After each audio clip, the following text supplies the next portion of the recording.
Linking your bank account to Tidal allows you to manage your subscription payments seamlessly. Follow these steps to complete the process. Step 1. Open the Tidal app. Launch the Tidal app on your device. Ensure you are logged into your account. If you don't have the app, download it from your device's app store. Step 2. Access account settings. Navigate to the account settings by tapping on your profile icon, usually located in the top corner of the app. Look for an option labeled Account Settings. Step 3. Select Payment Options.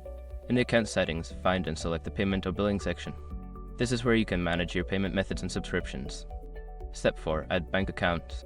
Choose the option to add a new payment method. Select Bank Account from the available options. You will need to enter your bank account details, including your account number and routing number. Step 5. Confirm and save. After entering your bank account information, review the details for accuracy. Once confirmed, save the changes. You may receive a verification email or notification to finalize the linking process. Now your bank account is linked to Tidal, allowing for easy management of your subscription payments. Enjoy your music streaming experience.